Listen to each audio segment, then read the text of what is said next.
Poderia ter algo oculto no plano de Haddad? A resposta é sim.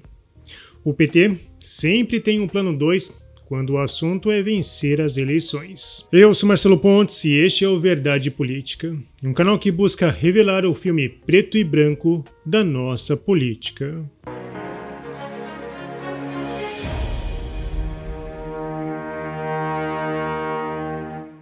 A esquerda fala muito em golpe, sem mencionar que ela foi líder em golpes na América Latina.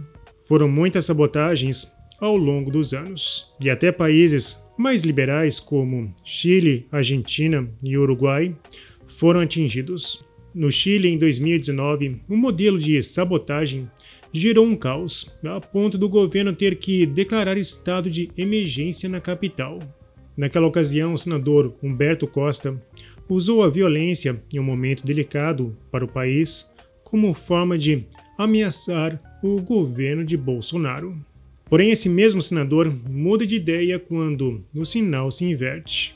Mesmo sem vídeos ou provas factuais de um golpe, ele quer ver na cadeia qualquer conservador indignado com o sistema.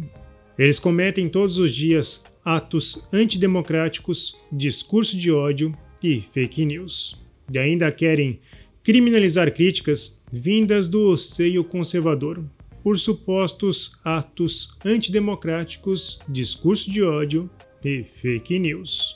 O governo Lula soltou uma fake news sobre isenção do imposto de renda. A isenção é um engodo aos modelos do projeto de escala que prometia 4 dias de trabalho e 3 de folga. A isenção até R$ 5.000 era uma proposta inicial do governo Bolsonaro. E Bolsonaro chegou a discutir a proposta com Paulo Guedes, mas ficou claro que era necessário arrumar a casa primeiro.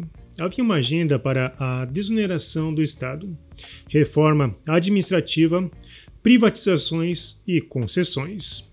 Algumas propostas avançaram, porém veio a pandemia e com ela veio dificuldades e sabotagens recorrentes. Várias reformas, como a reforma trabalhista, foram derrubadas pela esquerda e inúmeras CPIs se transformaram em instrumentos políticos só para desgastar o governo. Por isso, ficou impraticável a aplicação da isenção de imposto de renda naquele cenário.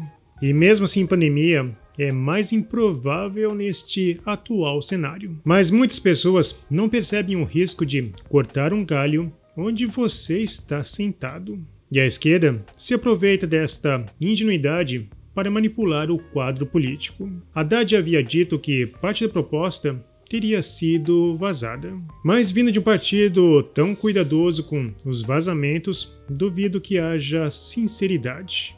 Eles sabem que essa proposta é impossível agora, mas vão aproveitar do populismo para se promoverem. A ideia é arrastar o Brasil na base do populismo, só para ganhar a próxima eleição. Foi assim em 2014 e será assim em 2026. Se eles ganharem, fazem tudo do mesmo jeito, mas se perderem, entregam um país quebrado em um ambiente fácil para uma oposição. E com isso, seguimos com sabotamentos diários. Portanto, não há interesse real a favor dos trabalhadores, muito menos um interesse real a favor do bem do país. O PT, ao longo da sua história, tem utilizado promessas populistas como uma forma de manipular as massas. Basicamente, o PT se finge de Edward Lewis, interpretado por Richard Gere. Porém, com uma diferença, ele promete uma vida boa, vai comprar cigarros e depois desaparece.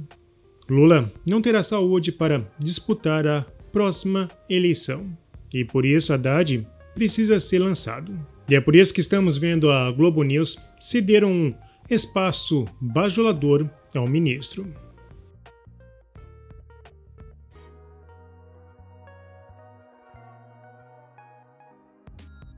E são muitas sabotagens que poderiam ser chamadas de atos antidemocráticos. E no tema sabotagem, a Folha de São Paulo publicou que circula no STF a ideia de elevar a aposentadoria para 80 anos. Bom, seria uma proposta legislativa, não é tema para o STF, mas já passamos dessa fase. O advogado constitucionalista André Marsiglia falou em bula em curso. Circula a ideia em uma coluna de opinião, é um tanto esquisito. O fato é que se cogita a aposentadoria antecipada de uns ministros, prorrogação do mandato de outros, para que eventual próximo governo de direita não consiga nomear ninguém. É isso, uma bula em curso. Esse e outros absurdos só é possível através da manipulação das nossas instituições, da mídia e de uma parte da massa brasileira. Essas ações buscam criar narrativas favoráveis a determinados interesses, distorcendo a realidade para manter o controle político e social. No Gazeta do Povo, o jornalista Eli Vieira comentou sobre um recente estudo que abordou essa manipulação das massas. Treinamento anti-preconceito estimula preconceito, descobre estudo ocultado pela imprensa.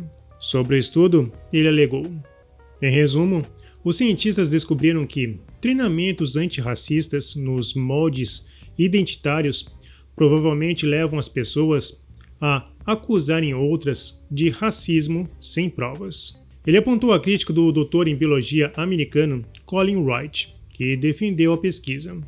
Wright chegou a criticar os veículos de comunicação The New York Times e Bloomberg por supostamente terem suprimido notícias a respeito dos resultados. O público merece saber se as ferramentas que estão sendo aplicadas para estimular a equidade e o antirracismo, na verdade, estão fazendo estrago. Estrago é puro eufemismo falando de PT e o Brasil. Durante o evento do Grupo Esfera Brasil, em São Paulo, Rubens Ometo, presidente do Grupo COSAN, criticou a política econômica do governo Lula, na frente do escolhido de Lula para o Banco Central. E ele disse com todas as letras que o Brasil está ferrado. E com certeza, o Meto deve ser o mais ferrado nessa história, pois doou R$1 milhão para se ferrar. E não é só no reino econômico. As notícias saem na área social, com cortes. Temos projeto que limita o crescimento real do salário mínimo, contingenciamentos de 5 bilhões na educação, e $1 que, mesmo com as medidas do Banco Central, já está deitando na casa dos R$6. Os movimentos de esquerda estão silenciosos, ou seja, eles agem como instrumentos políticos que não defendem causas reais, mas lutam por uma única bandeira. O deputado estadual do Rio Grande do Sul, professor Cláudio Branchielli, também identificou o verdadeiro plano do PT. Não vou deixar esse pessoal que governou o Brasil por 20 anos mentir para sair ileso. E há uma frase autoral, e eu uso ela como um mantra, é o seguinte: para se vencer um debate, tu só precisa estar do lado da verdade. Bancada da esquerda aqui, deputada Tão Preto, estava tranquilo e feliz.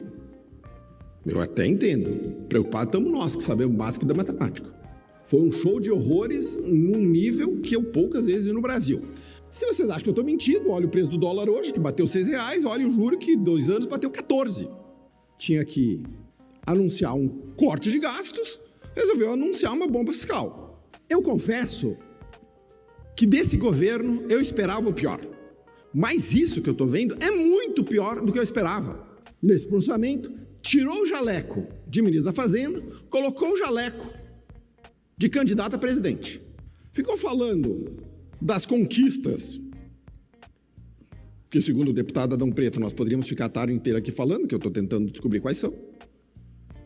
São inócuas. Falou o tempo inteiro de conquistas que não aconteceram. E esqueceu de dizer que todos os aumentos de salário mínimo e assim por diante foram às custas do endividamento e do comprometimento das gerações futuras, que nem desses meninos que acabaram de sair aqui do plenário. Sobre o corte de gastos, falas genéricas, pouco detalhamento, Muita omissão. Haddad omitiu que dos 70 bilhões, 10,3 bilhões de reais são cortes da educação.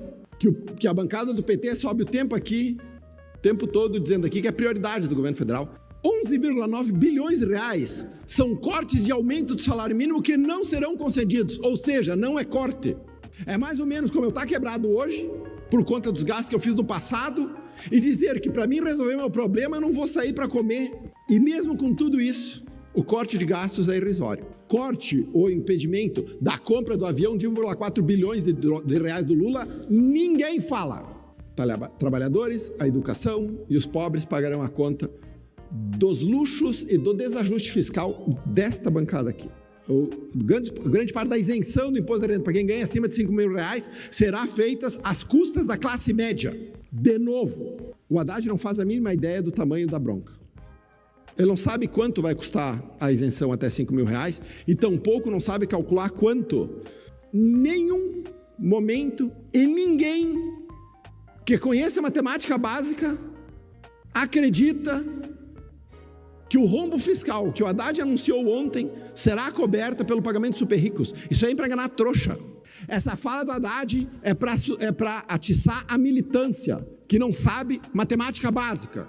O Brasil se aproximou um pouquinho mais do precipício, um pouquinho mais perto de nós chegarmos a um ponto sem volta na curva de endividamento público. E a deputada Luciana Genro, então logo eu saí daqui, disse que a minha fala é típica de quem protege os ricos.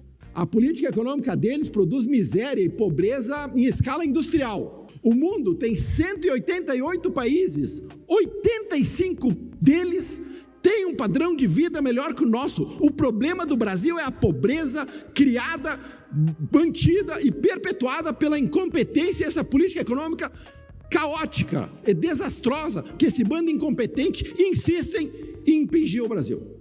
Bom, se você apoia a Verdade Política, não se esqueça, curta, comente e compartilhe. Clique no sininho para você receber as nossas notificações. E vamos continuar na luta em prol da verdade.